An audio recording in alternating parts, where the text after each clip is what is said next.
be seated. We near the end of an era.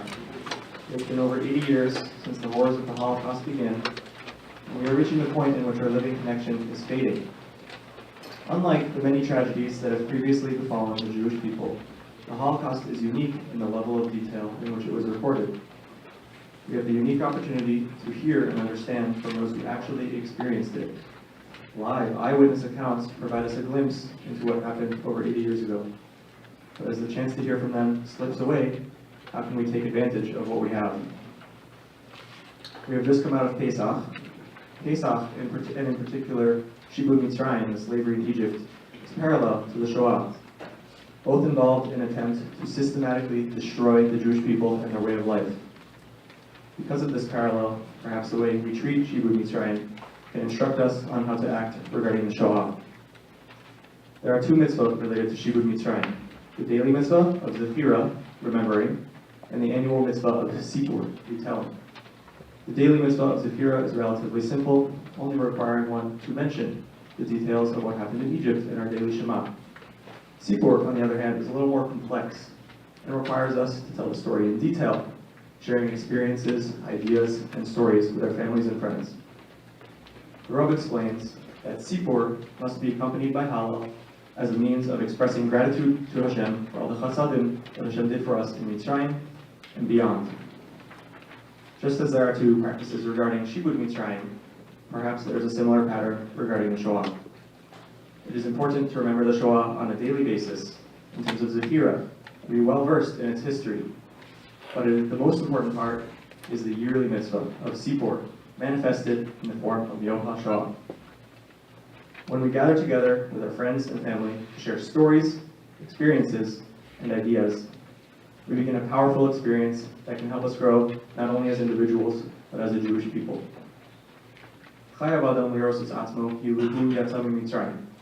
You must see yourself as if you have left Egypt. The purpose of this is not to feel suffering, but to feel as if we were the ones who experienced redemption, as if we were the ones who were present at Matan Torah, and it is integral to our growth as a Jewish people. Yetziat Mitzrayim gives us an identity, a moment in which we became separate from the rest.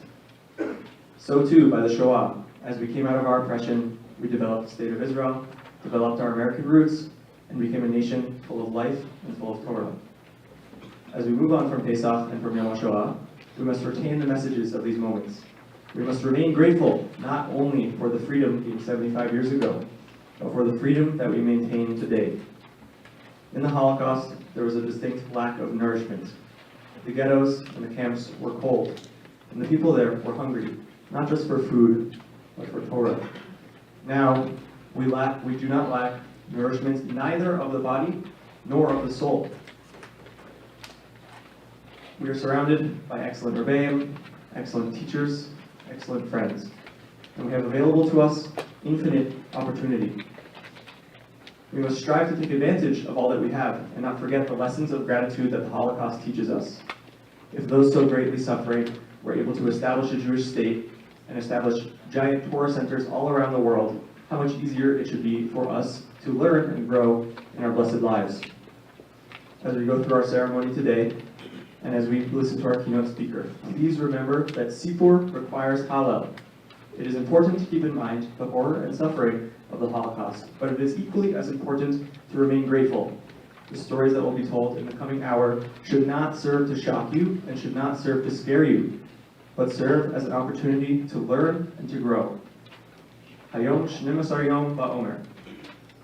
As we count the Omer, remember to count your blessings. And in doing so, make the world a better place, a place free of hatred and full of love. We are now going to move on to the candle lighting ceremony introduced by Zachary Jerome.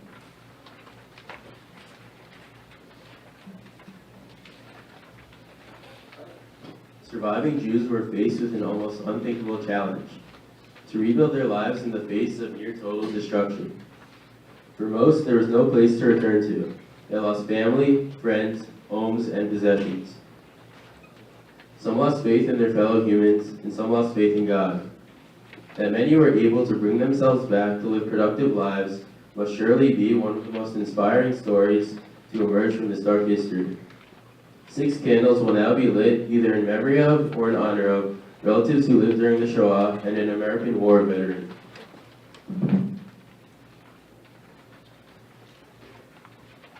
Joe Beckoff will now light the first candle.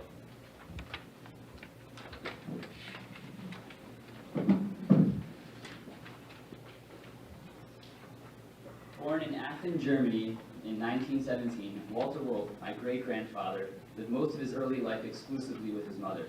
His father died in 1920, so his family moved to Frankfurt to be close to his mom's side of the family. He lived a normal childhood in Frankfurt and attended the famous Bonaparte Synagogue every day. But his true journey through life starts here. On November 10, 1938, Kristallnacht, when the shuls were still burning, the arrest started. My great-grandfather was running home in tears after seeing the Bonaparte Synagogue in flames. When he walked inside, he saw his mother crying, saying that her brother had been arrested and sent to Buchenwald. And a few hours later, he himself, along with Bruno, was arrested and taken to the local town center, where there were hundreds of Jewish men packed in tight. He was later sent to Dachau. One day, a prisoner had escaped, and the head of the camp, Theodor Eich, went ballistic. He forced the whole camp to stand in a field for hours as it snowed, waiting for the escapee to be found and killed for his actions. After a brutal 36 hours, the escapee was found and shot, with many of his fellow Jews dead from the cold and exhaustion. But then the first of many miracles happened. A few weeks later, during roll call, Walter was called into Eich's office. When he walked in, Eich had a smile on his face and told him to be at ease. He said in German, "Wolf, I have orders to release you from this camp. The papers have been processed, you are free to go home. However, there is one important condition. You must leave Germany within the next 6 months. That is all." He left right away. It turned out that Bruno had also been released from Buchenwald and was home as well. By the hand of Hashem, they had been accepted into the Hebrew Theological College of Chicago and were granted a permit into Israel after that. Sadly, their visas were rejected, and they had to stay in Germany, but this had gotten them out of the camps. As time was running out for them to leave the country, they decided to go to Italy in hopes of moving to China. But it turns out that they just left in the nick of time, because 3 days later, Hitler invaded Poland, but that meant that they couldn't get on a boat to China, so they stayed in Italy. They found the nearest shul, where they were welcomed with open arms by the rabbi, Rabbi Latz, and his wife. The community helped all they could until they got on their feet. So after my great-grandfather needed to sell his coveted violin for food, he went to learn another language, Italian, to get a job, and he did so through the local cinema. Yet only a few months later, Benito Mussolini had aligned himself with Hitler and started rounding up Jews. Quickly, Walter and his family had been arrested and taken to the internment camps. Walter was sent to Campania, yet unlike in Germany, they were allowed to do what they wanted. Walter organized a theater and performed shows for the prisoners and the guards as well. But luckily, within a few months, they were told they were allowed to unite with families and move to a local Jewish town. They were allowed to choose from a list of places, so Walter and his family chose to live in Castel Monferrato. Later, on September 15, 1943, a policeman named Giovanni told Walter that he, his mom, and his brother were going to be arrested tomorrow and that they should hide. So the non-Jewish landlord took them to his friend's barn and hid there while sleeping on straw in a small shack. Later, through more stables, shacks, attics, with blistering cold nights, they continued to hide from the Nazis. Countless number of brave Italians took my great-grandfather and his family in, which saved their lives. And yet another miracle happened. Mussolini was giving amnesty to Italian soldiers who had gone AWOL during World I and II. So Walter devised a plan. He and Bruno would set out to try to make fake identities as previous Italian soldiers and gain amnesty. Walter went alone while Bruno stayed with their mother. After days of looking for help, he found a priest to help him. The priest told him to go to City Hall and look for a man named Giuseppe, and he would help. While on the way to the City Hall, he came up with a new identity for himself, Walter Monti, and was able to become a member of the Italian army. Bruno followed suit a few days later and became a man by the name of Volpi. They were no longer running from the Nazis, but average Italian citizens, and they were discharged from the army later that week. Later that day, while drinking coffee, 2 police officers arrested him for visiting the priest because it was rumored he was helping Jews.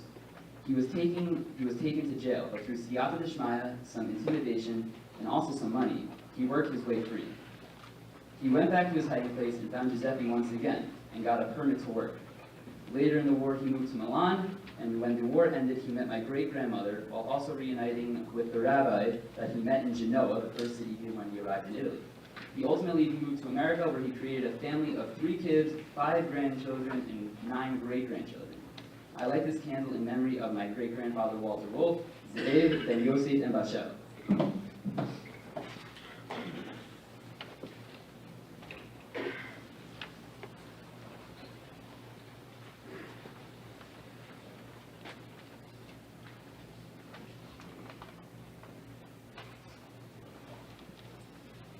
Evie and Shmuley Davis will now light the second candle.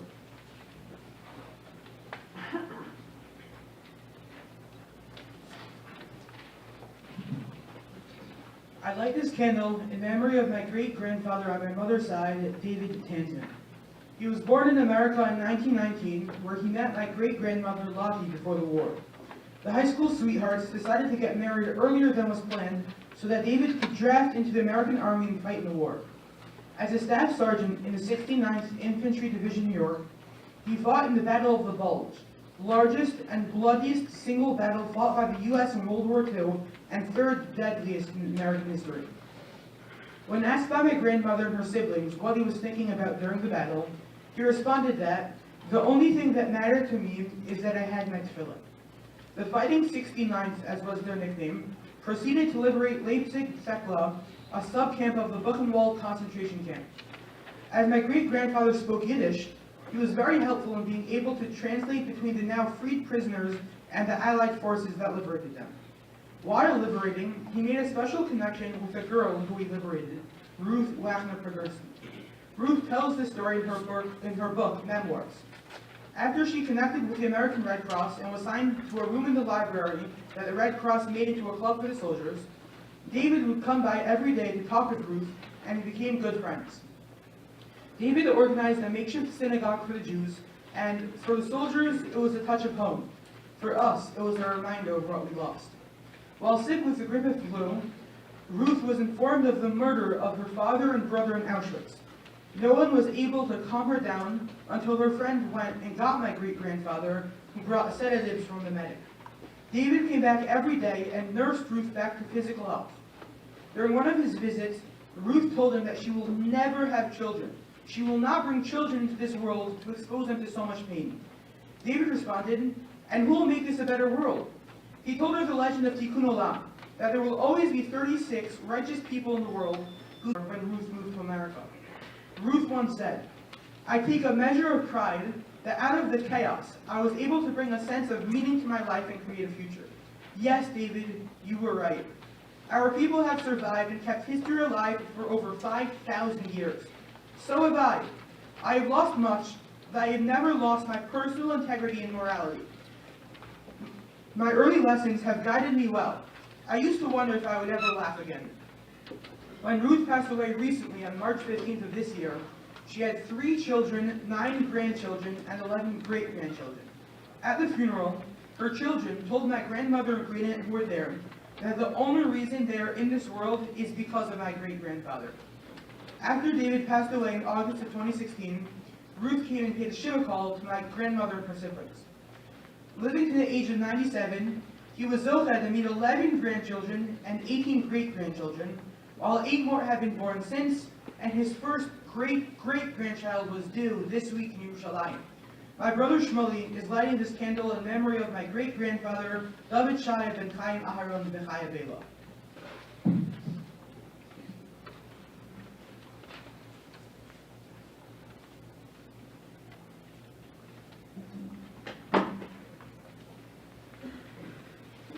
Bezalel and Eric will now light the third candle.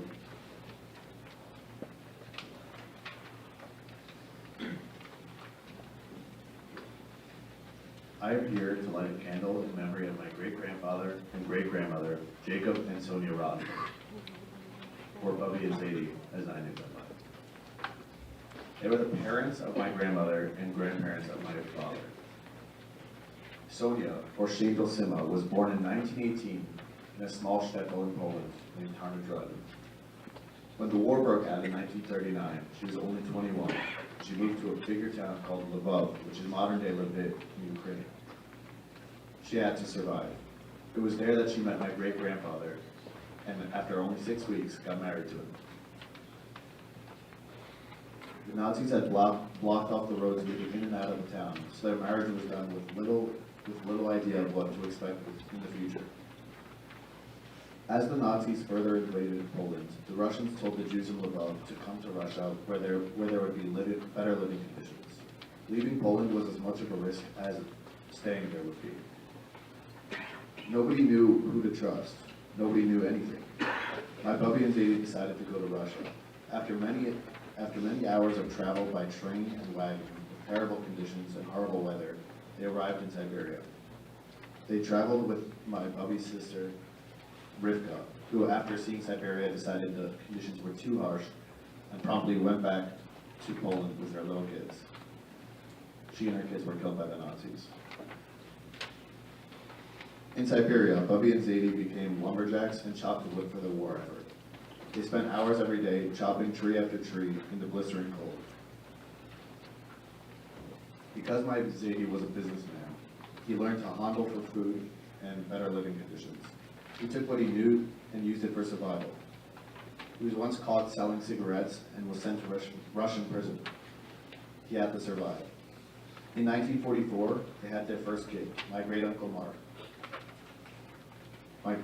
Zadie used his business skills to get what he needed, which was a bris for my great-uncle Mark. After 8 days, he got a minion and a moel, which was unheard of in Siberia in 1944. Shortly after, they moved to a warmer part of Russia called Tashkent. While they were there, they learned about the terrible atrocities that were going on in the concentration camps. They were told that Jews were being put into ovens. They were in disbelief. They couldn't believe what they were being told. They thought it was made up. When the war was over, Bubby and Zadie and little Mark went to Germany to go to the DP camps. American soldiers kicked the Nazis out of their fancy apartments, and Bubby and Zadie got to live in a nice apartment. Zadie quickly got involved in business, getting connected to the watch industry, and began to do very well. A couple of years later, in 1949, they had their second child, Miriam, my grandmother. Then they had the choice to either stay in Germany or move to America. Bubby would not stay in Germany, where the Nazis were, because she didn't want her kids to face such harsh anti-Semitism. She wanted them to grow up religious and to go to yeshivas. She needed their Jewish identity to survive, so they headed for America. Most people who went to the States took a boat, but it was considered extremely dangerous for an infant, like my grandmother, who was only 4 months at the time, to take a boat. After getting a sponsor and a visa, they took a plane to America in 1950. They were put in a hotel on the west side for a month, at which point they were expected to go out and survive for themselves.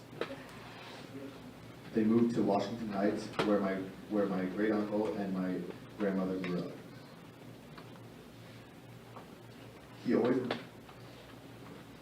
My great grandfather always made sure that there was food for his kids, and he always made sure that my grandmother and my great uncle had what to survive with. He also made sure that they went to Jewish schools. Their Jewish identity had to survive. Zadie died in 2008, and Bubby died in 2018 at the age of 100. They have 2 kids, 4 grandkids, 16 great-grandkids, and 8 great-great-grandchildren. They may not be here today, but their memory lives on. They always put a strong emphasis on leading a Jewish lifestyle and going to yeshivas. They have so many great-grandkids and great-great-grandkids in Jewish school. Our Jewish identity not only surviving, but thriving. Bubby and Zadie both had 6 siblings who did not survive the war. Today I light this candle in memory of them. Today I light this candle in memory of my great-grandfather, Yaakov Yosef ben Mordechai Cohen Belea. Today I light this candle in memory of my great-grandmother, Shaindel Simon bat Meir Brunner.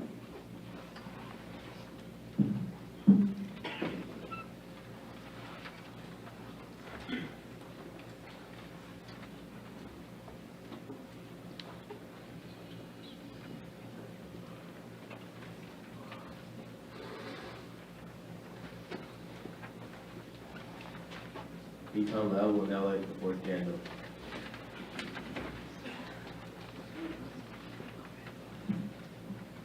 My Bubby, Fruma Gleiser Laub, was born around 1936 in Galicia in the town of Harbalchis.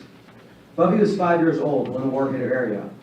In 1941, Bubby and her family were forced into a ghetto in Frasquera, where they lived for over 2 years. During that time, there were 2 major pogroms. Bubby and her immediate family escaped the first one. The second one was a complete liquidation of the ghetto. Bubby, her mother, brother, and sister were the only ones who managed to escape and survive. All the other residents perished, including Bubby's father, his 4 brothers, his sister, and almost 20 of Bubby's cousins. Bubby's mother, brother, and sister then ran away to hide in occupied Romania for the next year and a half.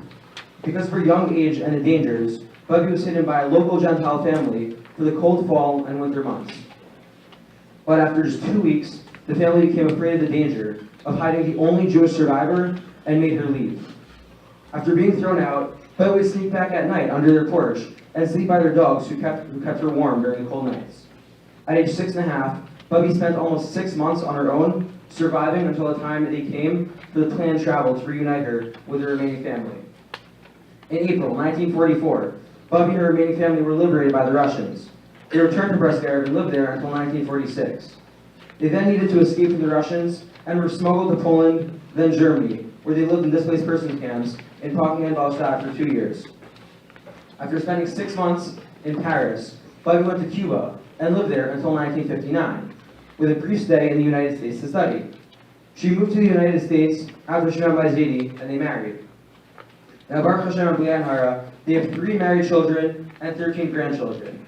After 55 plus years of being happily married, Maizedi passed away in 2018, but not before he got to see 2 great-grandchildren who are living in Israel, or Sabras, as Bubby likes to say. Bubby has since been blessed with another two Sabras, one of whom is named Lavit Tzvi, for Maizedi Harry Tzvi. Bubby thanks Hashem every day for saving her and giving her everything she has now. Bubby is featured in the U.S. Holocaust Museum in Washington, D.C., where people have the opportunity to learn about her and others' experiences during the Holocaust. Bubby has personally taught me so much from her experience, and even more by the way she lives. She's perhaps the single most spiritually influential person I've met in my entire life. I light this candle in honor of Frima Sarah Basner Ita.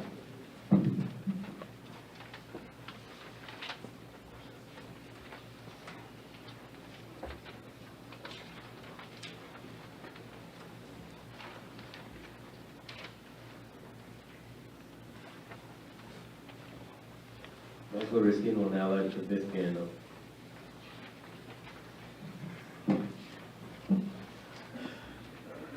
I light this candle in honor of my maternal grandfather, Andy Sarkany. My grandfather was born in Budapest, Hungary on October 31st, 1936. During World War II and the onset of the Holocaust, he vividly remembers getting beaten up, spit on, and abused by his fellow Hungarian peers. As the Nazis invaded Hungary on March 19, 1944, my grandfather, alongside his immediate and distant family, were forced to live in his small apartment in the Budapest ghetto. As conditions worsened under the Nazi occupation, my grandfather was forced to hide in the basement of his apartment complex for the remainder of the war. My grandfather always ensures he retells a story when he was hiding in the basement, as he called it the dungeon. One day, he and a couple of his friends were running around trying to have whatever fun they could, especially since he was only 8 years old. Suddenly, my grandfather tripped and fell, cracking his head open. My grandfather hid amongst other Jewish children in the basement and was watched over by non-Jewish teachers who had worked at the school on the ground floor of the apartment complex. Without hesitation, one of the teachers grabbed my grandfather and told him, "Andy, I'm taking you to the hospital outside the ghetto. Take off your Jewish star from your shirt and don't say a word." The teacher risked her own life in an attempt to save my grandfather from what was ultimately a death sentence due to the high probability of infection or bleeding out. After a little altercation with the guards, the teacher managed to get my grandfather to the hospital outside the ghetto, and there, he was sufficiently taken care of by medical personnel. My grandfather always reiterates this story to emphasize the fact that without the courage from his non-Jewish teacher, he wouldn't have survived the war. My grandfather, who has made it his life's mission to speak about his experiences with the Holocaust and anti-Semitism, currently resides in New Haven, Connecticut, and has 2 children and 5 grandchildren. I light this candle in honor of Avram Wolf ben Shmuel Eliezer Basara.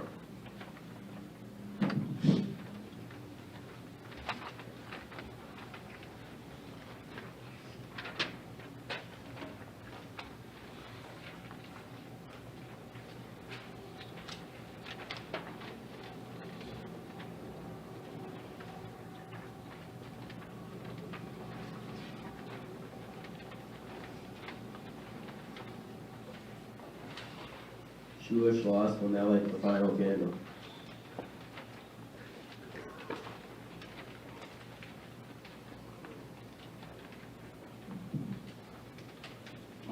My great-grandfather, Chaim Avram Wimmer, or Jack Wimmer, the stone I proudly wear today, was born in a town near Krakow called Bieliczka. During the war, he worked in a slave labor camp producing munitions for the German war effort. Though he lost his entire family and witnessed many horrible, horrible events in the camps, one specific event that gave him nightmares was on Motzei Yom Kippur of 1942.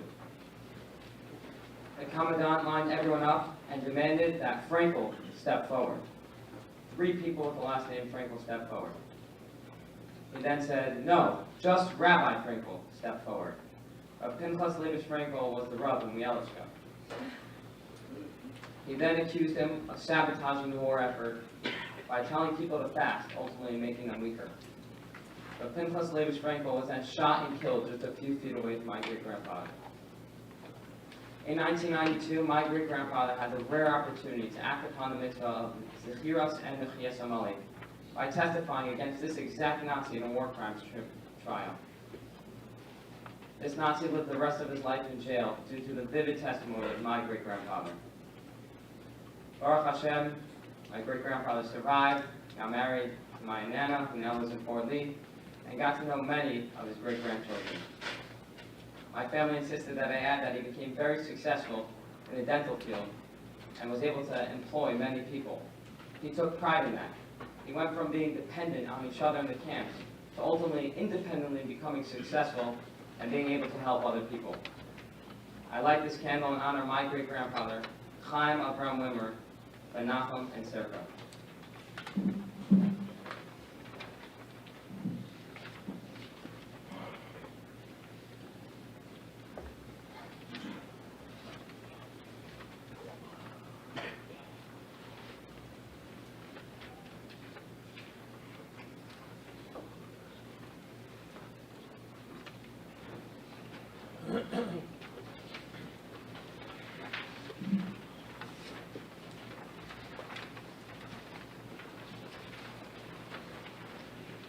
Come, take this giant leap with me into the other world, the other place, where language fails and imagery defines, denies man's consciousness and dies upon the altar of insanity.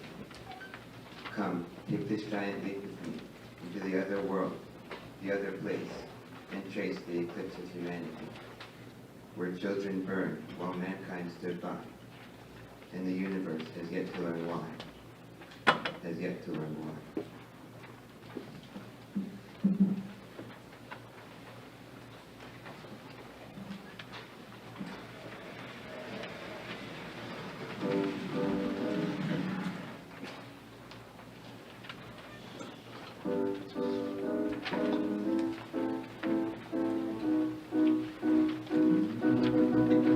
Never say this is the final road for you.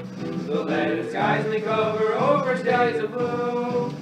As the hour that we long for is so near, our step beats out the message we are here. As the hour that we long for is so near, our step beats out the message we are here. From land so green with palms to land so white with snow, we shall be coming with our anguish and our woe. And where our spurt of our blood fell on the earth, there our courage and our spirit have rebirth. And where our spurt of our blood fell on the earth, there our courage and our spirit have rebirth. The early morning sun will brighten our day, and yesterday with our foe will fade away. But if the sun delays and in the east remains, this song as motto generations must remain. But if the sun delays and in the east remains, this song as motto generations must remain. This song was written with our blood and not with lead. It's not a little tune that birds sing overhead. This song of people sing amid collapsing walls, with guns and they heeded to the call. This song of people sing amid collapsing walls, with built in heaven, they heeded to the call. Therefore never say the road now ends for you. The leaden skies may cover over skies of blue.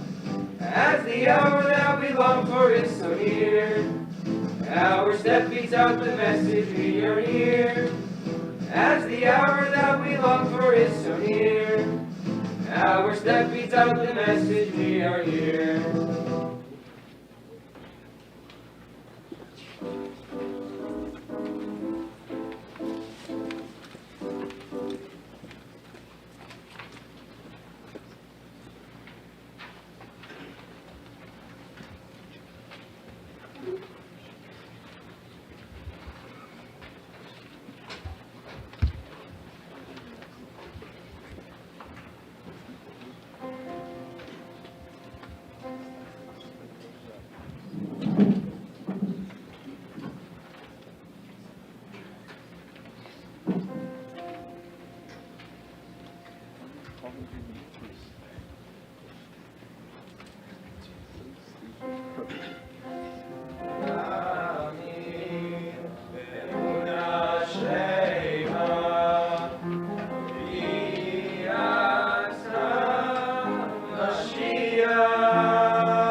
Paul Galan was born in Czechoslovakia and immigrated to America with his family when he was a teenager in 1951.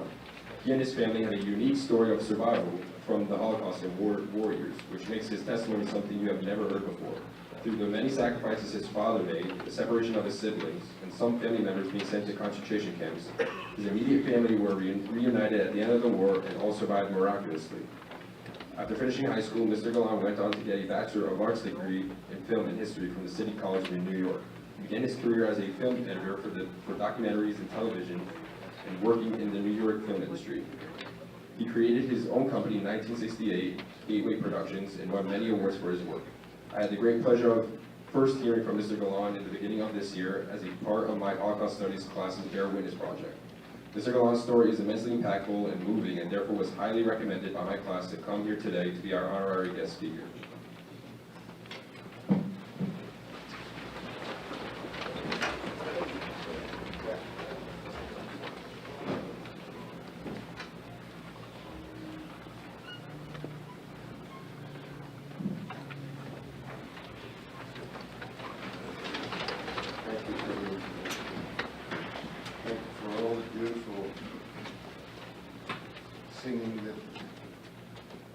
that we've heard.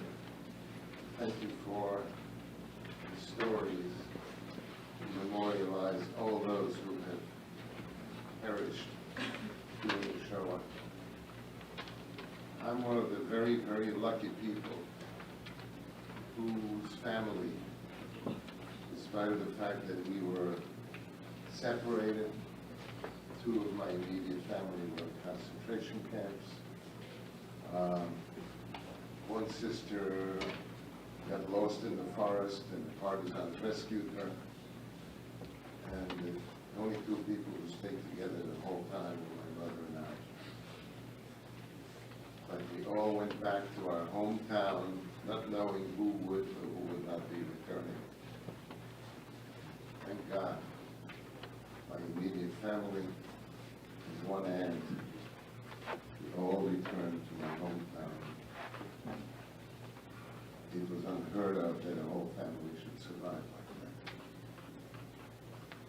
that. And I've never forgotten or never stopped thanking God for bringing my family together, because that's where I gained my strength, from my family, from my wonderful parents and my wonderful sisters, who unfortunately are all gone. But their legacy remains alive through me, and my children, and hopefully grandchildren, great-grandchildren. And I devote my life today sharing my story with young people and older people, but especially in the public theater, so to speak, in public schools, because it's one thing to share it with Jewish young people, but it's another thing to share it with non-Jews who don't know, who really lack any serious knowledge of what the Holocaust was all about and the truth of it. There's so many people in this world who are Holocaust deniers, who lie either out of ill will or ignorance. And I firmly believe that ignorance is what causes hatred, that ignorance is what causes all the things that we hear about, anti-Semitism and other forms of hatred. And anti-Semitism, as we all know at this point, is not just born by ignorant people.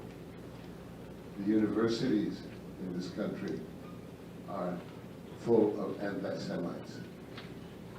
We all need to fight it in every possible way that we can. We have an expression that is used quite frequently among those of us who are fighting anti-Semitism, and that expression is very simple. There are upstanders and there are bystanders. Remember those words, upstanders and bystanders. Upstanders are the ones who will respond and call the lie to anti-Semites.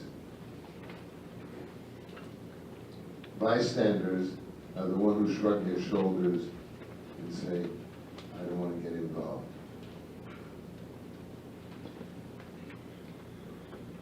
I've made a decision a long time ago that I'm going to be an upstander. And I am devoting my retired years to teaching, mostly through the greater community.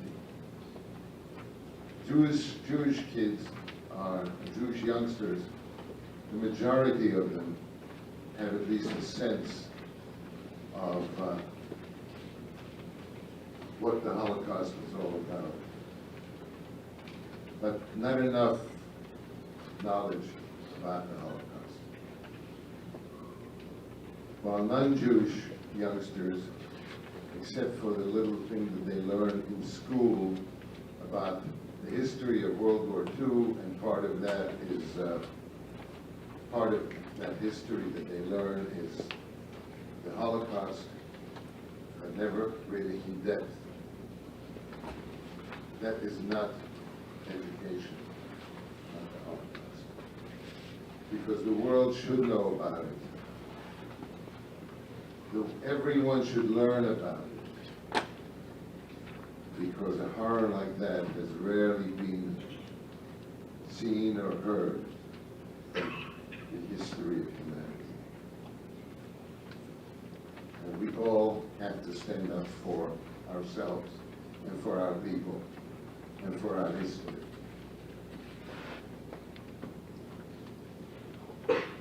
I was a young boy when World War II began.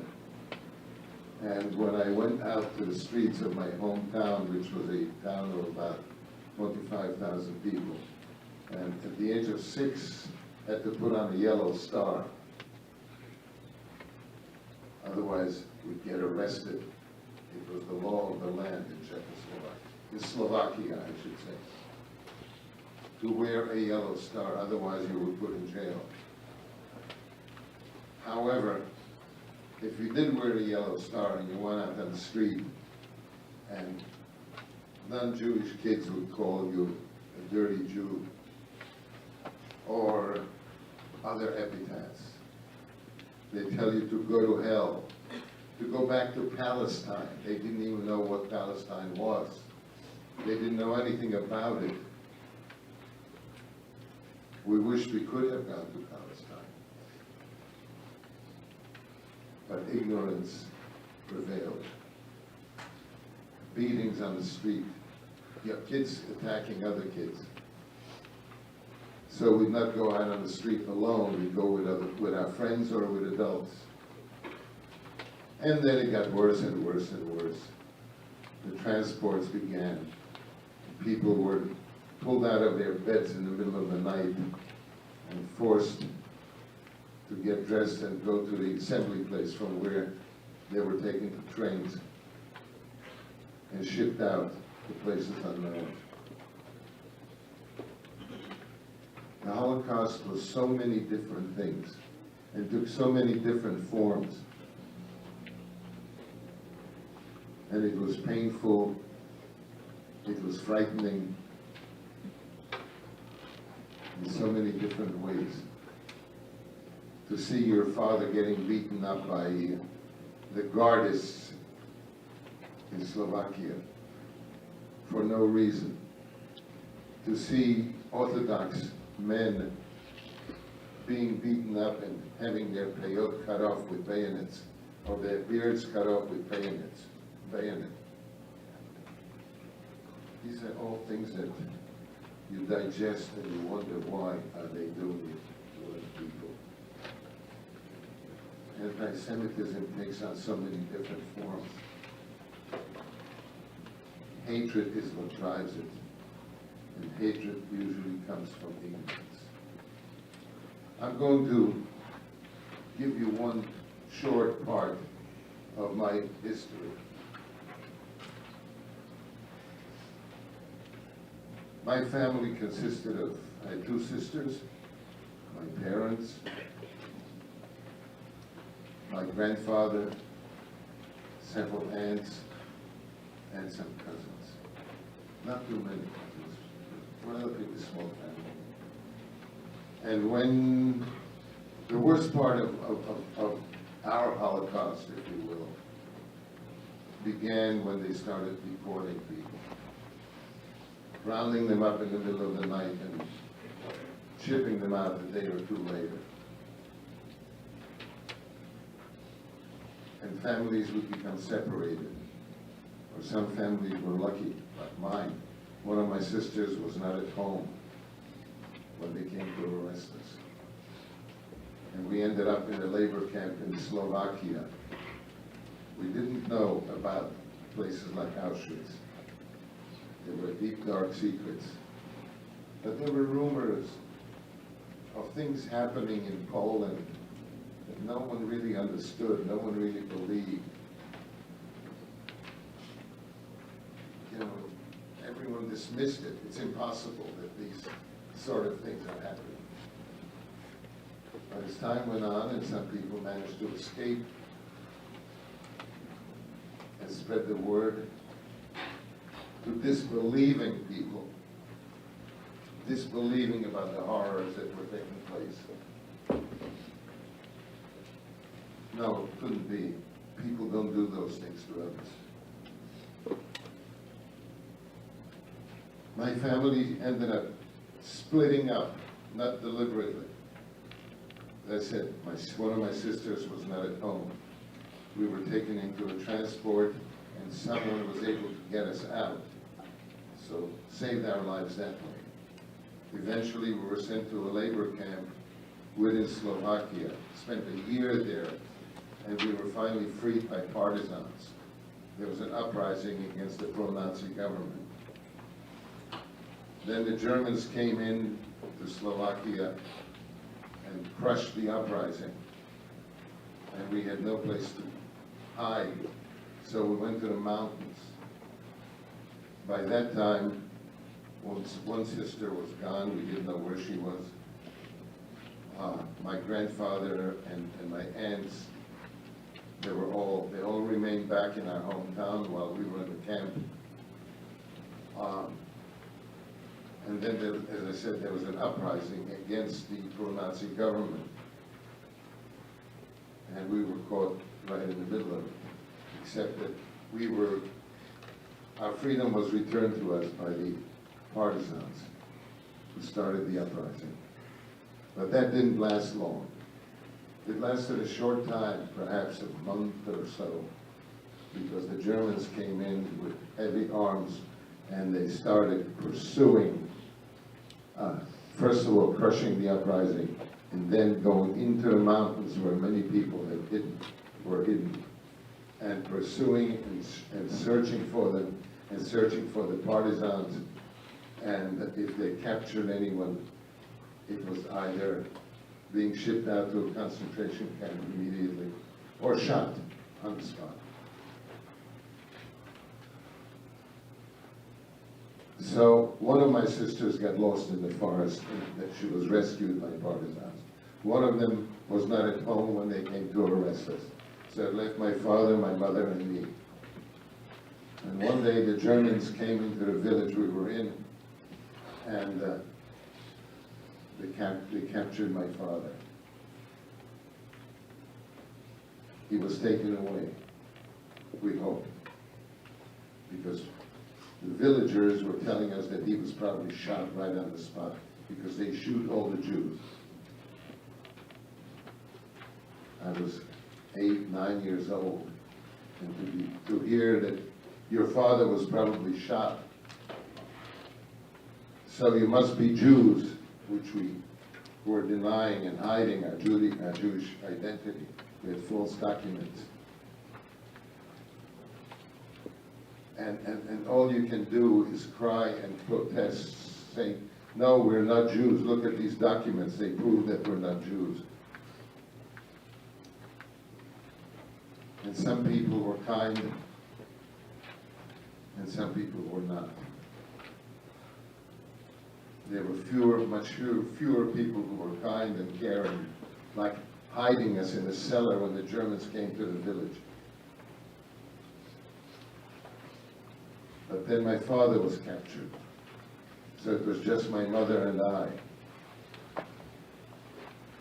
And the villagers who we stayed with at that point took pity on us, because it was just two of us, a woman, a mother, and a child, an 8-year-old, 9-year-old child.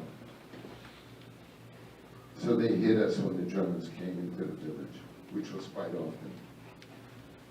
And then finally, one day a partisan came into the house that we were in. We only hid when the Germans came into the village. This partisan woman came into the house, introduced herself, and asked my mother, what is her first name? My mother said, Serena. And do you by any chance have a son named Paul? Yes, I'm Paul. Well, it's wonderful that I found you, because your daughter, your sister, Eva, she's with us in the mountains. She's safe, she's alive. We rescued her when she was lost in the storm. So we at least knew that one member of the family, besides my mother and me, was surviving. And the woman of the house was good enough to hide us whenever Germans came into the village.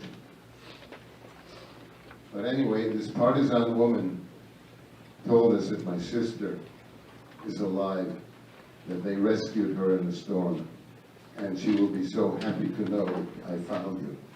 Because she's asked me every time I go into the villages to look for you. And I finally found you. So I'll have good news for her.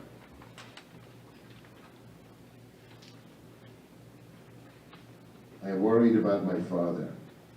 I worried about my sister. My mother worried about them too.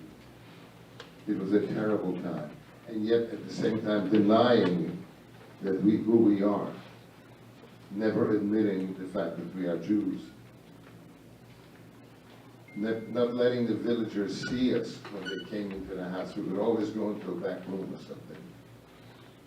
Or sitting in a cellar for 2-3 days at times when the Germans came into the village and they were searching everywhere. And you sit there for hours holding your breath because you don't want them to hear you breathing in the barn. Or finding you. And then the partisan woman came back one day and she said, you're going to have to leave this village because the Germans are desperate. They're coming around, and anyone they suspect of not being a villager, they kill them, they shoot them on the spot. So you're going to have to leave here. But the way you leave is you go over the mountains into the other side, because the other side of the mountains is already liberated by the Russian army. But you have a very dangerous and difficult task to get over that mountain, huge mountain.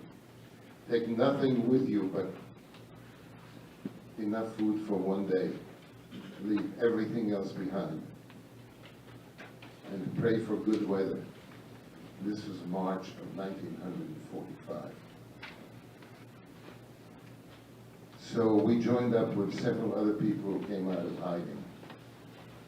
And we began a very difficult climb up this huge mountain, snow-covered. And we were walking up this mountain all day long. Luckily, the sun was shining, and we were grateful for the warmth of the sun. This was March. We were grateful for the warmth of the sun and the hope that when we get over to the other side, we'll be free. But nature didn't cooperate. Towards the evening, a storm developed, a blizzard. And we were together with a few other people who came out of hiding, I may mention that. And the storm became fierce. And it was pushing us around because the wind was so incredibly strong. And the cold became unbearable, and our clothing was inadequate. And we just kept going, and it got dark, and we kept going higher and higher and higher. Finally, we just couldn't see anymore because it was pitch black. Night set in. And I slipped. I slipped on the icy snow, and it started sliding down the side of the mountain. calling to my mother, "Mother, mother, find me, please. Stop me, I can't stop." I tried digging my fingers into the snow to slow down, but it was so icy, I couldn't stop. And I finally, in the darkness, I landed on some kind of a plateau. And I kept calling to my mother, who was somewhere above me, I couldn't see her. And I heard her voice, her faint voice, through the wind, calling back to me to stay where I am and to keep calling her so she can tell where I am by the sound of my voice. And she literally laid down on the snow, on the icy snow, and slid down in the darkness.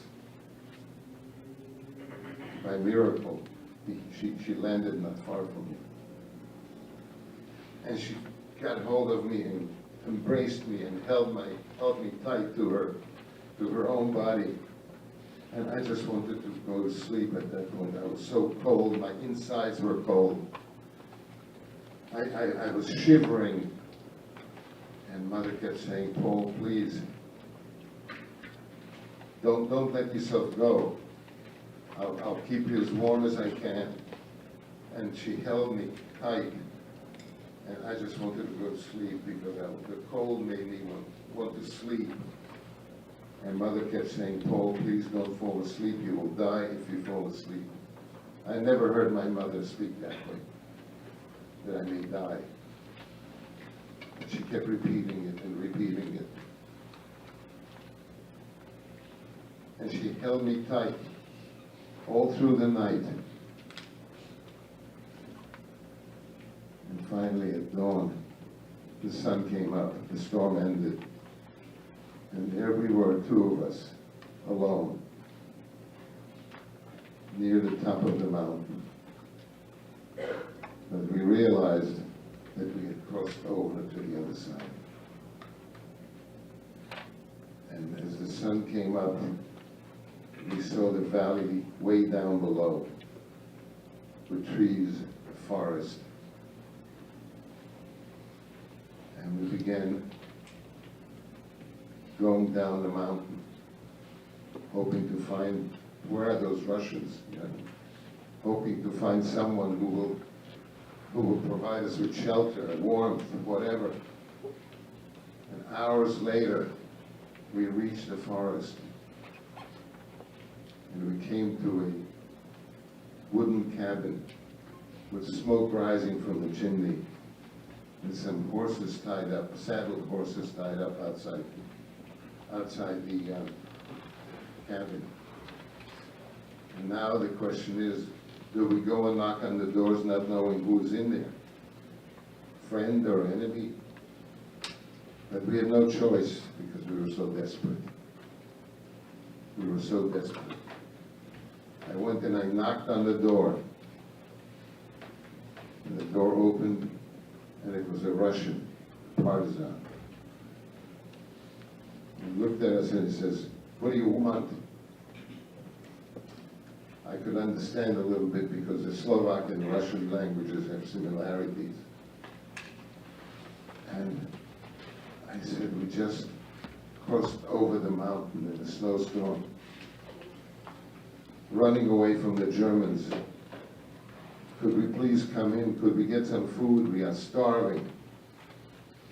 He brought us into the cabin, and there were several other Russian soldiers. And they provided us with food and blankets. And we laid down on the floor next to the stove and fell asleep and slept till the following day.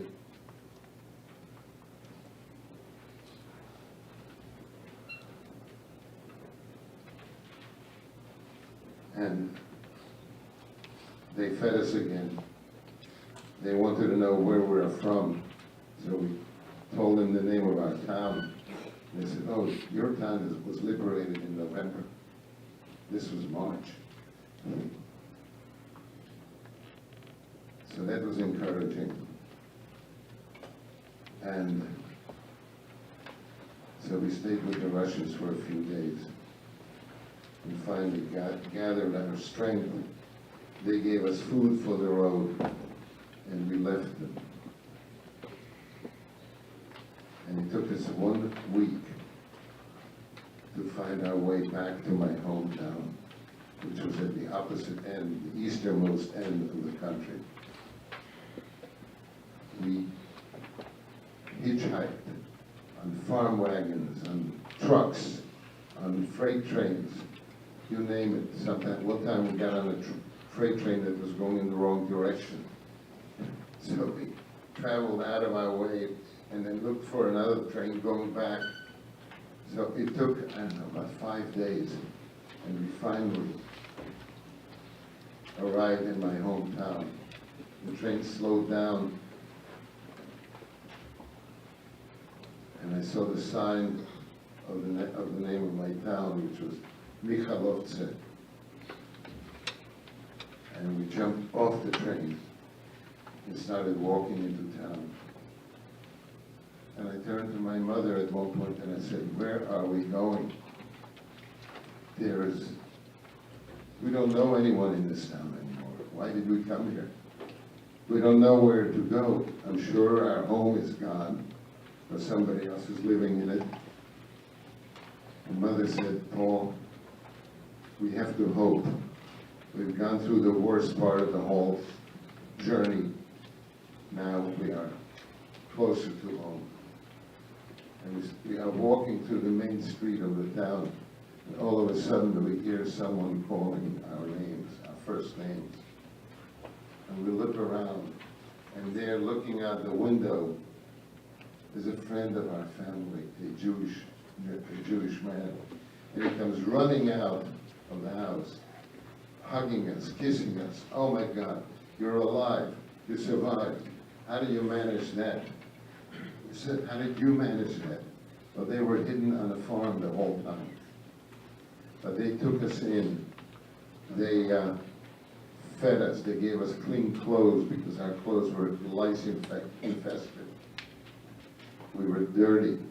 We took baths. We started to feel like human beings again. And we were with friends. And days went by, and finally in May, the war ended.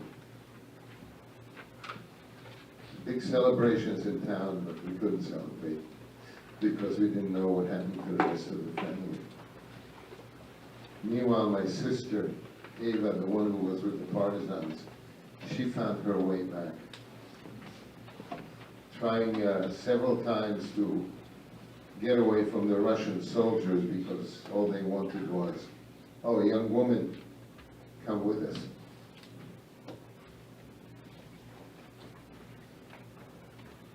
A Russian officer jumped off a truck that was passing.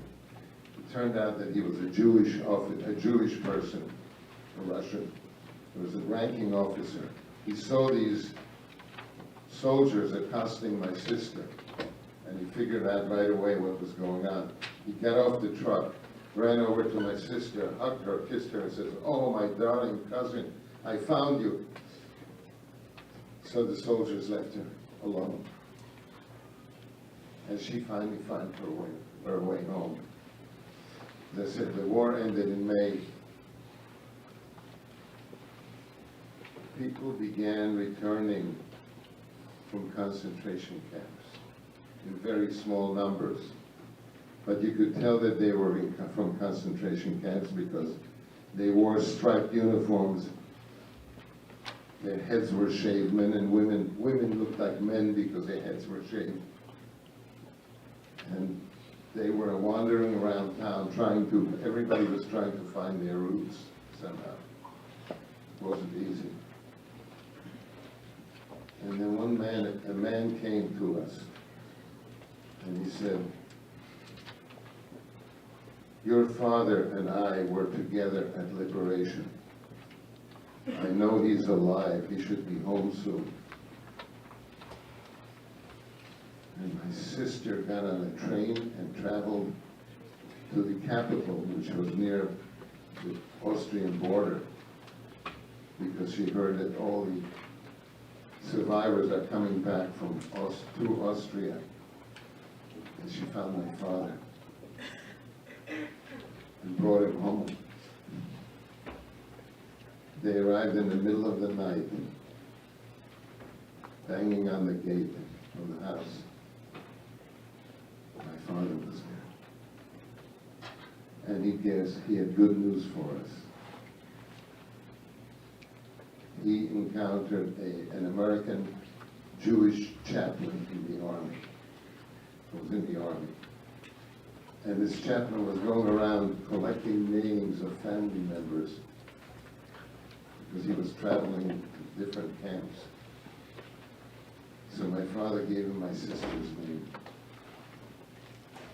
And he returned several days later and said, "Your daughter is alive. I found her, I met her." So my father brought us news that my sister Susan was alive. And not only was she alive, but she was with one of my aunts, one of my father's sisters. They met up in the camp. And they returned. So my immediate family, we all survived.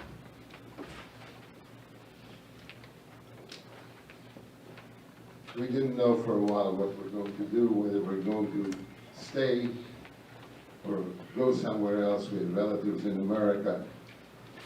Ultimately, my sisters, in 1948, when Israel was established, both my sisters went to Israel. And ultimately, my father and my mother and I made it to America in 1951. So it was a miracle that an entire family survived through some horrendous times. There are so many other things that I could talk about. It takes too long. The fact that one time we were saved by a German officer in one of the villages. He came to warn us. In the middle of the night, he came knocking on the door of the house we were staying in. And he came in and found my mother and said to her in German, "I know that you are a Jew. You are here with your husband and your son.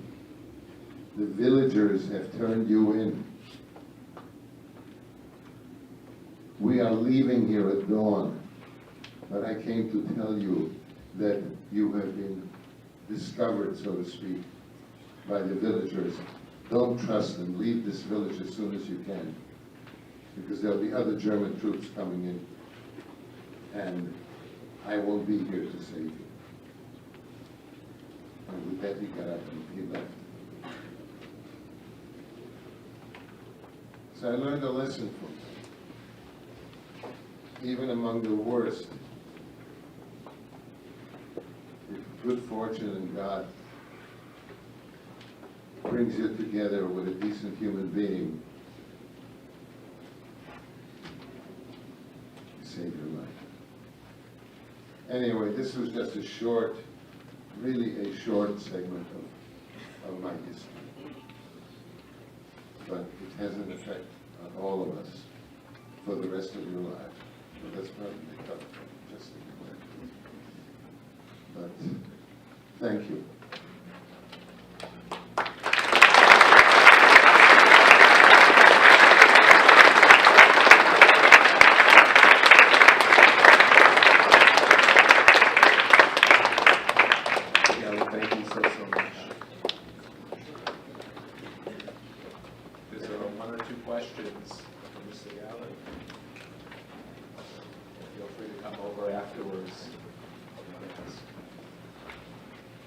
Thank you so much for sharing your story. We will hold it in our hearts and our minds.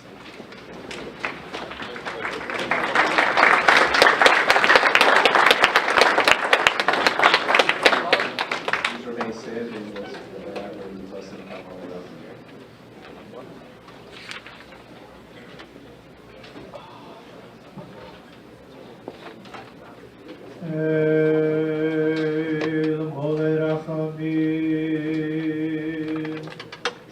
Shoichen b'meroimim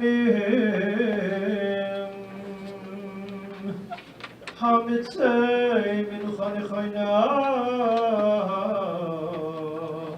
Al Kanefei Hashechina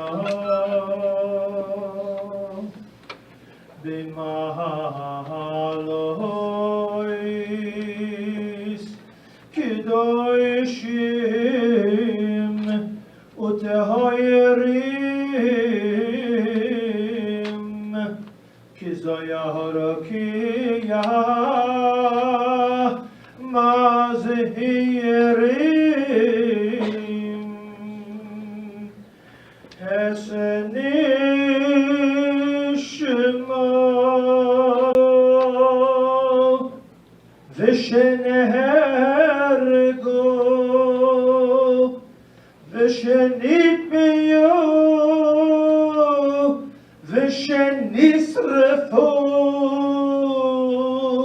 Vishenechniku Al Kiddush Hashem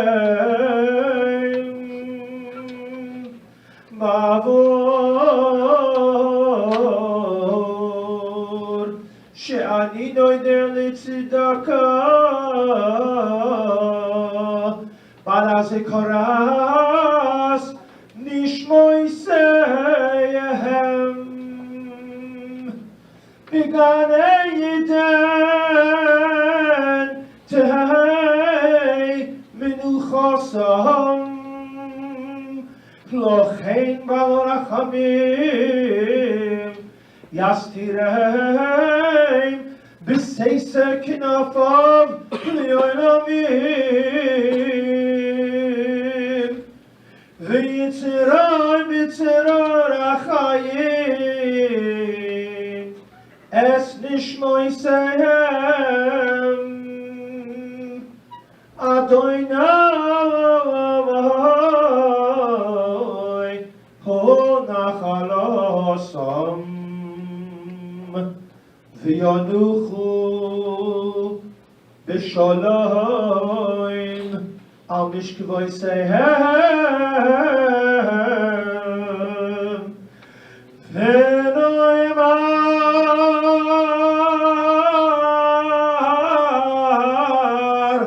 Amen.